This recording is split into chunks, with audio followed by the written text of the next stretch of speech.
ఎట్టకేలకు మన పొలం కోతకు రానే వచ్చింది. చూస్తుండగానే దాదాపు 3 months గడిచిపోయింది. మంచి దిగుబడి వచ్చే అవకాశం కనబడుతుంది. మంచి గొలుసు కూడా వెళ్తుంది. జై శ్రీరామ్ వేసాము. కేఆర్ రైస్ బ్రాండ్తో కొత్తగా ఇంట్రడ్యూస్ చేస్తున్నాం. Welcome to KR Creative Things. ఇప్పుడు మనం మరొక కొత్త వీడియోతోనే మీ ముందుకు రావడం జరిగింది. సో ఇక్కడ చూడొచ్చు, కేఆర్ పొలం కోసే ముందు కోన్ని అక్కడ మొక్కడం జరుగుతుంది. మీకు అందరికీ తెలిసిందే, మన తెలంగాణ సాంప్రదాయం ప్రకారం ప్రకృతిని మనం దైవంగా భావిస్తాం. సో అందులో భాగంగా పొలం కోసే ముందు, అంటే పొలాలు కోతకు వచ్చే ముందు దాదాపు ఒక 2 రోజులు అయితే మనం పొలం కోస్తాం అనే సందర్భంలో అక్కడ కోడి కోయడం, కొబ్బరికాయ కొట్టడం, ఇట్లా మనం పూజ చేయడం జరుగుతుంది. ఎందుకంటే పంటను మనం దైవంగా భావిస్తాము. దానివల్లనే మనకు ఆర్థికంగా కానీ అన్ని రకాలుగా సంతోషాలకు కారణమవుతుంది. కాబట్టి మనం అలా చేయడం జరుగుతుంది. తెలంగాణలో మనం విరివిరిగా చూస్తూ ఉంటాము. సో ఈరోజు మన వీడియో ఏంటంటే, ఈ వీడియో మొత్తం కూడా వరి కోతను ఎట్లా జరుగుతాయి అనే దానిపైన ఉంటుంది. సో మీరు చాలామంది గ్రామాలలో అందరికీ తెలుసు వరి ఎట్లా కోస్తారనేది. కాకపోతే ఈ మధ్యలో మనకు తెలంగాణ రాష్ట్రంలో కానీ వివిధ ప్రాంతాలలో పట్టణీకరణ లేదా నగరీకరణ అనేది ఇక్కడ జరుగుతుంది. కాబట్టి నగరాలలో ఉన్న వాళ్ళకు వరి ఎట్లా కోస్తారో అవన్నీ తెలియదు. సో అలాంటి ఇప్పటి యూత్కు, అంటే ఇప్పుడు వచ్చే పిల్లలకు వరి ఎట్లా కోస్తారు, దాని ప్రాసెస్ ఎట్లుందో చూపించే ఉద్దేశంతో ఈ వీడియో చేయడం జరిగింది. సో మనకి ఇంతకుముందు చూసిరు మీరు, ఒక టైర్లతో ఉండే మిషన్ అనేది మనకు పొలంలోకి వెళ్ళింది. సో అది వెళ్ళింది కానీ అక్కడ మొత్తం బురద ఉండడం వల్ల దానిలో ముందుకు వెళ్ళలేకపోయింది. సో అదంతా కూడా మళ్ళీ వెనక్కి వచ్చేసింది. ఒక 2 రోజుల తర్వాత మనం ఈ చైన్ మిషన్ అంటారు దీన్ని మన తెలంగాణ విలేజ్లలో. సో ఈ చైన్ మిషన్ తీసుకురావడం జరిగింది. వాస్తవానికి చైన్ మిషన్కు కొంత రేట్ ఎక్కువ అవుతుంది. అయినప్పటికీ కూడా మన పని అనేది సజావుగా సాగడానికి ఈ మిషన్ తీసుకొచ్చినాం. సో ఇక్కడ ఈ మిషన్ అనేది కోత అనేది ప్రారంభించింది, మీరు చూడొచ్చు. ఈ మిషన్, ఇప్పుడు మీరు చూస్తున్న మిషన్ ఆపరేటర్ కూడా మనకు లోకల్ పర్సన్ కాదు, అంటే మిషన్ ఇక్కడదే, కానీ దీని ఆపరేటర్ అంటే డ్రైవర్ అంటారు కదా, ఈ డ్రైవరు మనకు యూపీ నుంచి వచ్చిండు, అంటే ఉత్తరప్రదేశ్ నుంచి. సో ఇట్లా వీళ్ళంతా కూడా ఏంటంటే యూపీ, బీహార్ ఇట్లా రకరకాల రాష్ట్రాల నుంచి వస్తారు. మన దగ్గర ఇలాంటి భారీ మిషనరీస్ను నడపగలే కెపాసిటీ ఉన్న వాళ్ళు చాలా తక్కువ ఉంటారు. సో అటు నుంచి చాలామంది వస్తూ ఉంటారు. వాళ్ళు చాలా హార్డ్ వర్క్ కూడా చేస్తారు. మీరు ఇక్కడ చూడొచ్చు, పొలం అంతా కూడా పూర్తి ఎండినట్టుగా అనిపిస్తుంది, కానీ కట్ చేసిన తర్వాత గడ్డి సైడ్ నుండి పడుతుంది. అక్కడ చూస్తే మొత్తం పచ్చిగా ఉంది. సో ఇట్లా ఈ వరి కోత అనేది ప్రారంభమైంది, మీరు చూడొచ్చు. మనం మొత్తం కూడా ఇదంతా కూడా 30 గుంటస్, మీకు అందరికీ తెలుసు. పాత వీడియోలు చూసిన ప్రతి ఒక్కరికి కూడా తెలుసు దీని గురించి మొత్తం కూడా. సో మనం ఈ 30 గుంటాస్లో కేఆర్ రకరకాల ప్రయోగాలు చేస్తున్నాడు. అందులో భాగంగా పంట మార్పిడి విధానంలో ఈ వరి అనేది ఈ పంటకు చేయడం జరిగింది.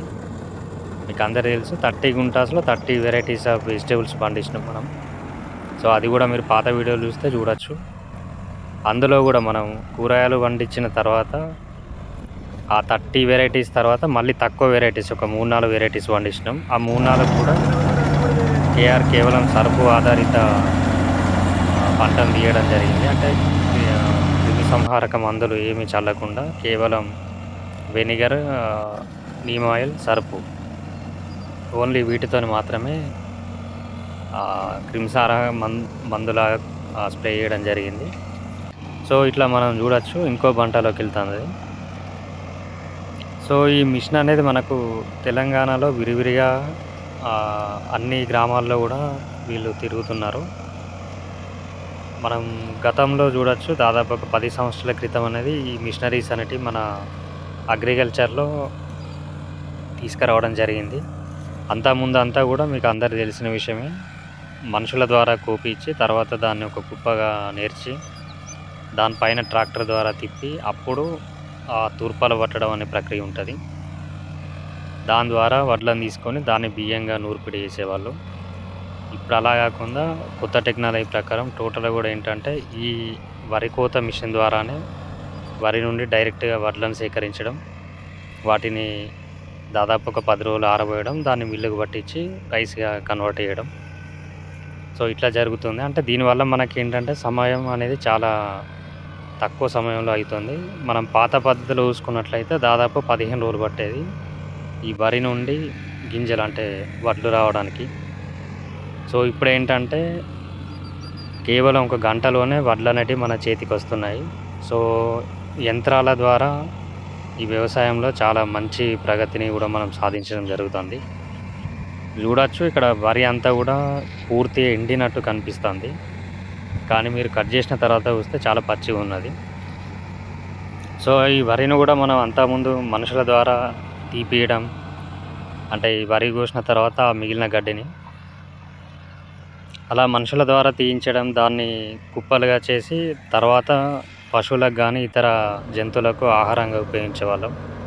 కానీ ఇప్పుడు అది పూర్తిగా మారింది టెక్నాలజీ అంతా కూడా.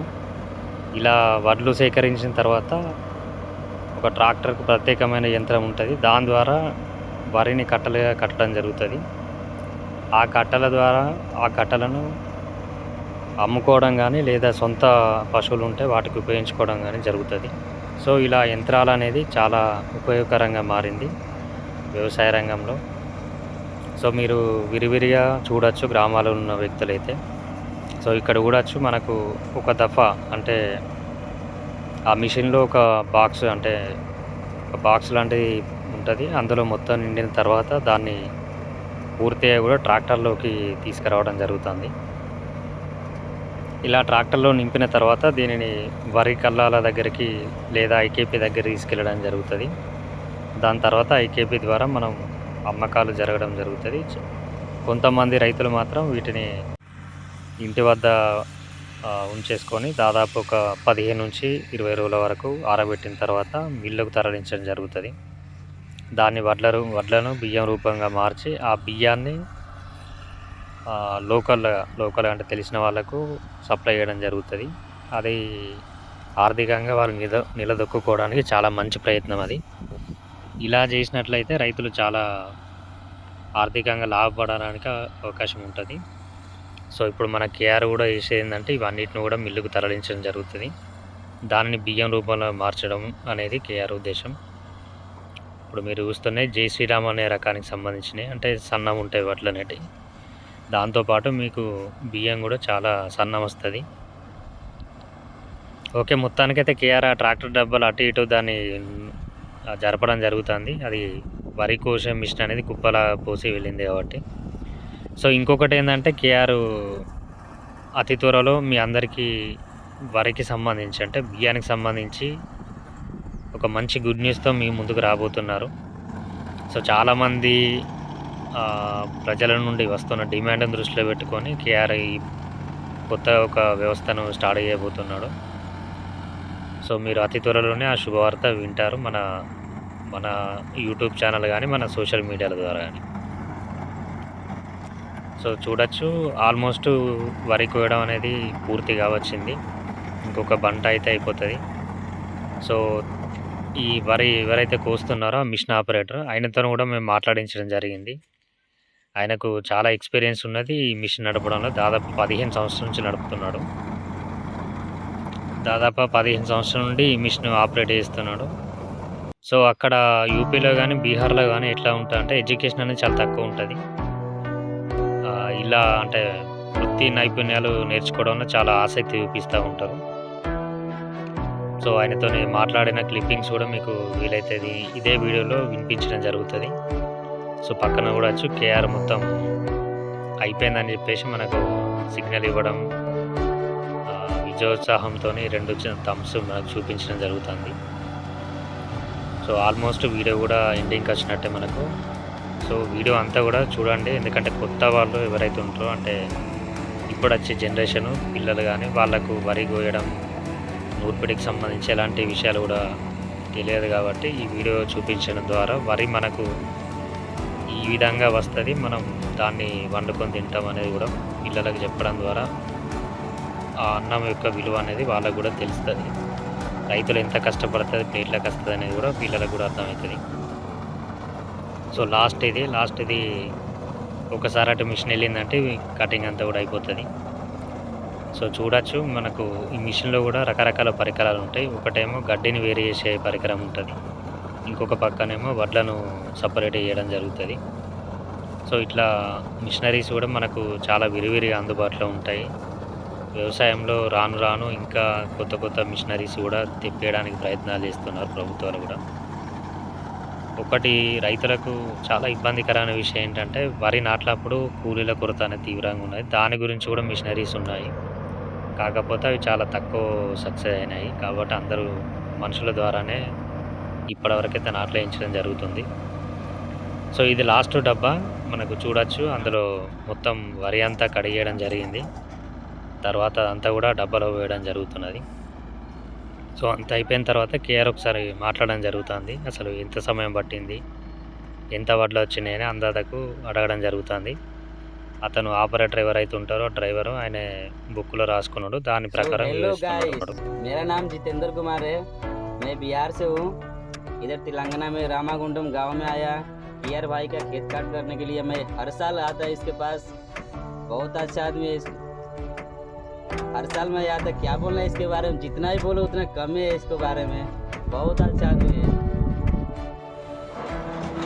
ఓకే అండి. మొత్తానికైతే మన వడ్లొచ్చి కేఆర్ ఇంటి ముందట రీచ్ అయినాయి.